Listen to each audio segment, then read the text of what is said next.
اللہ مجھے معاف فرمائے. اللہ دین کے کاموں میں لوگ تعاون یہ سوچ کر کرتے ہیں کہ دیکھو اگر یہ غالب آگے تو ان کا ساتھ دیں گے, یہ غالب آگے تو ان کا ساتھ دیں گے. انہیں حق کی خبر نہیں ہوتی, انہیں حق کی کچھ خبر نہیں ہے. یہ تو منتظر ہیں کہ دیکھو کس کو غلبہ حاصل ہوتا ہے. صحابہ سفر میں تھے, کھانا ختم ہو گیا. اللہ تعالی حالت لائے ہیں فقر کی اور حالت لائے ہیں بھوک کی, کچھ نہیں ہے کھانے کے لیے. پہلے حال لائیں گے, پھر اس حال میں اس حال کے خلاف حکم لائیں گے. سنیے تو صحیح, آج کل کے لوگ یہ سمجھتے ہیں کہ صحابہ کی غیبی مدد ان کے ایمان کی وجہ سے تھی. یہ غلط سوچ. آج کل کا مسلمان یہ سمجھتا ہے کہ صحابہ کے ساتھ جو مدد غیبی ہوئی ہیں وہ ان کے ایمان کی وجہ سے تھی.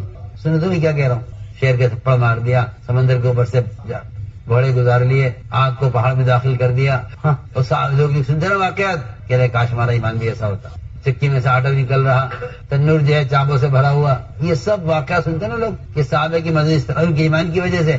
تو لوگ ایسے ہی ایمان کی تمنا کرتے ہیں, کاش ہمارا ایمان بھی ایسا ہوتا. میں سمجھتا ہوں شاید دل میں دنیا کی محبت اتر گئی ہے, اس لیے ایسا ایمان چاہ رہے ہیں. سنو میں کیا کہہ رہا, صحابہ کی غیبی مدد سن کر ان کے جیسے ایمان کے لوگ تمنا کرتے. میں یہ سمجھتا ہوں کہ یہ دنیا کی محبت جب دل میں بیٹھ جاتی ہے نا, تو پھر جب سنتے ہیں کہ صحابہ کے لیے 17 اشرفیاں چوہا لے کر آیا ہے, اللہ اکبر, ان کا ایمان ہے. میری بات یاد رکھ, اللہ اکبر, یہ ان کے نہ ایمان کا نتیجہ ہے, نہ یہ ایمان سے مطلوب ہے, نہ یہ ایمان کا تقاضا ہے, نہ یہ ایمان کا نتیجہ ہے, کچھ نہیں.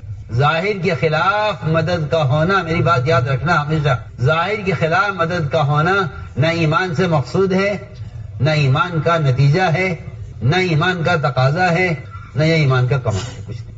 اور میں اور آپ سب یہاں آ کے اٹکے ہوئے ہیں کہ کاش ہمارا ایمان ایسا ہو جاوے جیسے صحابہ کا تھا, کہ شیر کو تھپڑ مار دے, چوہا شرفیاں لے کر آوے, جی ہاں آگ ٹھنڈی ہو جاوے.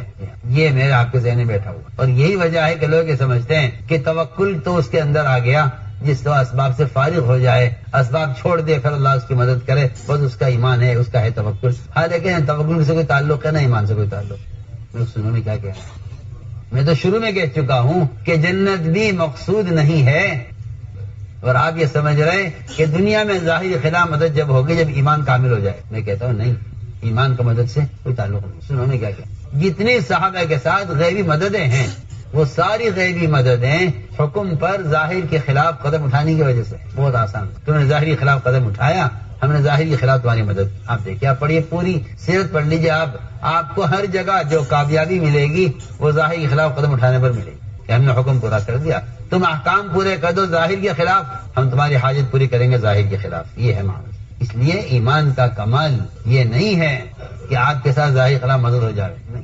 ایمان کا کمال یہ ہے, ایمان کا کمال یہ ہے کہ آپ ظاہر کے خلاف حکم پورا کر دیں. اس لیے میں نے کہا ہے کہ غیبی مدد نہ یہ ایمان سے مقصود ہے, نہ یہ ایمان کا کمال ہے, نہ یہ ایمان کا نتیجہ ہے, بلکہ ظاہر کے خلاف حکم پورا کرنا یہ ایمان کا کمال ہے. اس کو میں عرض کر رہا تھا کہ اللہ تعالیٰ حال لائیں گے, حال بھوک کا. جب بھوک آ جائے گی تو پھر اللہ تعالیٰ بھوک میں ڈال کر, سننا دھیان سے, بھوک میں ڈال کر اللہ تعالیٰ ایک امتحان لیں گے, بھوک میں ڈالیں گے, پھر ایک امتحان لیں گے. کیونکہ اللہ نے فرمایا ہے قرآن میں, وَلَنَبْلُوَنَّكُمْ بِشَيْءٍ مِّنَ الْخَوْفِ, تھوڑا سا خوف لائیں گے آزمانے کے لیے کہ تم خوف میں حکم چھوڑ دیتے ہو یا حکم پر قائم رہتے ہو. ہم چھوٹا سا خوف لائیں گے, کیا خوف میں تم حکم پر قائم رہتے ہو یا حالات حکم چھوڑ دیتے ہو. آگے فرمایا والجوع, ہم ہل چھوٹا سا خوف لائیں گے, تھوڑی سی بھوک لائیں گے, تھوڑی سی بھوک لائیں گے, اور چھوٹا سا نقصان کریں گے تمہارے مال میں, تمہیں آزمانے کے لیے کہ تم ان حالات میں حکم پر جمتے ہو یا حالات کی وجہ سے حرام کی طرف چلے جاتے ہو. میں اس کی مثال عرض کر رہا تھا کہ اللہ نے آزمایا صحابہ کو. آزمائش یہ ہوئی کہ سفر میں غلہ ختم ہو گیا, سفر میں غلہ ختم ہو گیا, صحابہ کو بھوک لگی, کیا کریں, کیا کھائیں, کچھ کھانے کو نہیں ہے. خیال یہ آیا کہ ہمارے پاس سواریاں ہیں, سواری ذبح کی جائے, اس کا گوشت بنایا جائے. اس زمانے میں گدھے حلال تھے, پالتو گدھے کٹڑے بکرے کی طرح کھائے جاتے تھے. تو یہ خیال ہوا کہ پہلے چلنا تو آسان ہے, بھوکا رہنا مشکل ہے, لہذا انہوں نے گدھا ذبح کیا, اس کا گوشت تیار کیا, جب گوشت بالکل گلنے کے قریب ہو گیا، کھانا تیار ہو رہا تھا. اب آپ اندازہ کریں، حلال کھانا آنکھوں کے سامنے بن رہا ہو اور بھوک شدت کی لگی ہوئی ہو، اور اس کے علاوہ کوئی دانہ کھانے کو نہیں ہے، کچھ نہیں ہے. اللہ دیکھ رہے ہیں کہ یہ سفر میں ہے، غلہ ختم ہو گیا ہے، حلال کھانا گوشت تیار ہو رہا ہے. اللہ نے آزمانے کے لیے یہ حکم میں کتنا جمنے والے ہیں، اچانک حکم نازل کیا کہ ابھی ابھی اللہ نے گدھے گوشت کو حرام کر دیا ہے. آپ ہمارے جاؤ اعلان کر دو صحابہ میں، یہ تیار پکا ہوا کھانا پھینک دیا جائے، ہانڈیاں توڑ دی جائیں. ہانڈیاں توڑ دی جائیں کھانا. کوئی ہے نعوذ باللہ کوئی یہ کہے کہ جی اس کا متبادل مل جاتا تو اس کو حرام کر دیتے، یا کوئی یہ کہنے والا ہے کہ جی ابھی سفر میں ہے، تھوڑا سا آج اور رہنے دیجیے، حلال مدینے جانے کے بعد حرام کر دیا. آدمی سفر میں ہے نا، کیا کھانا سفر میں ختم ہو گیا، غلہ ختم ہو گیا. جو حلال چیز تھی کھانے کے لیے اللہ نے اس کو اسی وقت حرام کیا. کوئی ہے کہنے والا کہ ذرا سا مؤخر کر دیتے، ذرا مدینے پہنچ جاتے ہم، یا ہمیں اس گوشت کے علاوہ کوئی اور چیز کھانے کو مل جاتی ہے، اس کو چھوڑ دیتے. کہ اگر تمہیں اس کا متبادل دے کے اس کو چھوڑوا دیا جائے تو اس میں تو کوئی کمال نہیں ہے نا. ہم دیکھنا چاہتے ہیں کہ تم حکم پورا کرتے ہو یا نہیں. آپ غور جو میں نے عرض کیا تھا کہ جس طرح نبی کی خبر ظاہر کے خلاف ہوگی، اس کو عقل کے خلاف تسلیم کرنا ایمان ہے. ایسے ہی جو نبی حکم دیں گے وہ حکم ہماری طبیعت، ہماری چاہت، ہمارے حالات کے خلاف آئے گا، کیونکہ اس کو پورا کرنا یہ بھی ایمان الغیب ہے. نہیں آج کرنا چاہیے کہ احکام جس طرح خبر غیب سے آ رہی ہیں، اس طرح احکام بھی غیب سے آ رہے ہیں. نبی کے حکم کو ظاہر کے خلاف پورا کر دو تو پھر ہمارا وعدہ ہے کہ ہم ظاہر کے خلاف تمہاری مدد کریں گے. ظاہری خلاف مدد، تم ظاہری خلاف قدم اٹھاؤ حکم پر، ہم ظاہری خلاف مدد کریں. تو میری ساری بات کا خلاصہ یہ تھا کہ جس طرح خبریں عقل کے خلاف ہوں گی، اس طرح احکام بھی عقل کے خلاف ہوں گے. احکام بھی عقل کے خلاف، کہیں معمول کے خلاف ہوں گے، کہیں عقل کے خلاف ہوں گے، کہیں جذبے کے خلاف ہوں گے. سارے آپ اٹھا کے دیکھیے، انبیاء کے واقعات، صحابہ کے واقعات، جو حکم آیا ہے کبھی معمول کے خلاف آیا، کبھی حیثیت کے خلاف آیا. نماز ہو رہی ہے ایک مدت سے بیت المقدس کی طرف، اچانک حکم آ گیا نماز کے درمیان میں کہ آپ رخ پھیر لیجئے بیت المقدس سے بیت اللہ کی طرف. فوراً آپ نماز پڑھتے پڑھتے پھر گئے. ہم دیکھنا چاہتے ہیں کون نبی کا اتباع کرتا ہے. اگر کوئی یہ کہتا ہے کہ جی ہم عصر سے پڑھ لیں گے ادھر، تو یہ نبی کی مخالفت کرنے والا ہے. کیوں؟ یہ کہ حکم کو جو ٹال دے گا اس نے حکم کو ضائع کر دیا.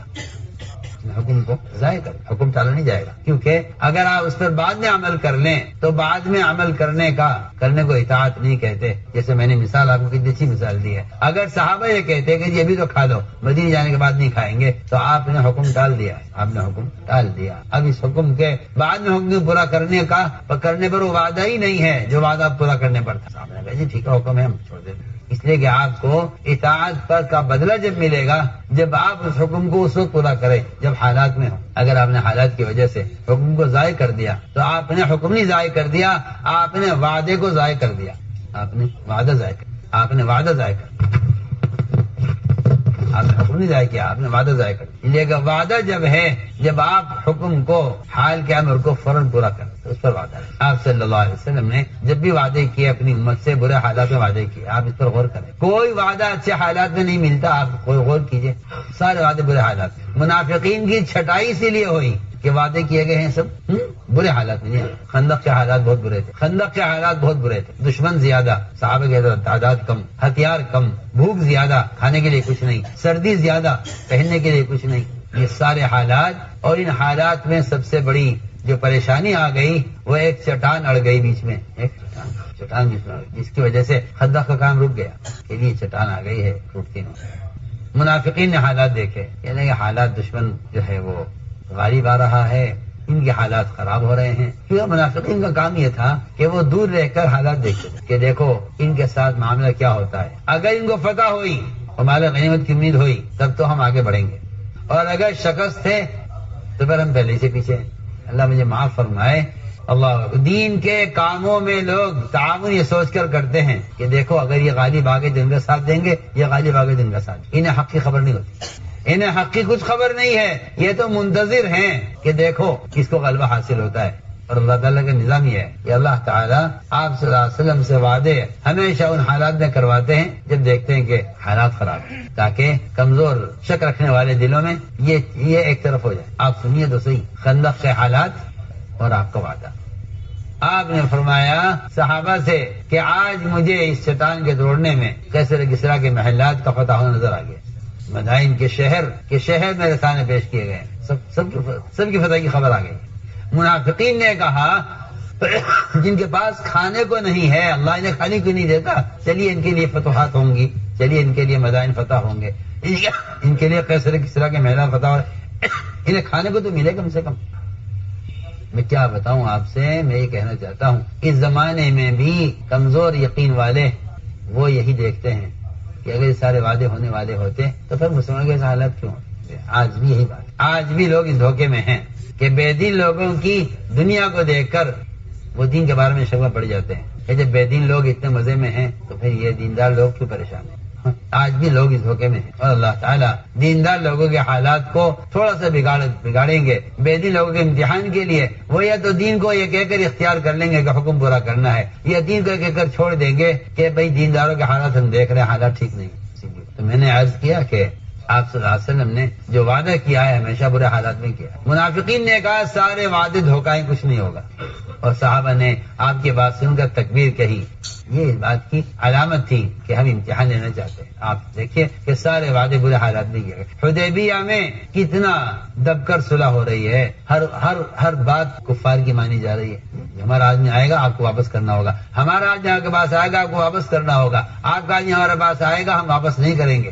سارا ظلم ہی ظلم تھا جو لکھا گیا ہے، اور میں آج جو مجھ سے چاہیں گے میں کروں گا۔ یہاں تک کہا کہ یہ رسول جو آپ نے لکھا ہے اس میں اس کو مٹائیے، ہم رسول آپ کو نہیں مانتے۔ صحابہ نے کہا جی ہم تو مٹا نہیں سکتے، فرمایا لاؤ مجھے دو میں مٹا دیتا ہوں۔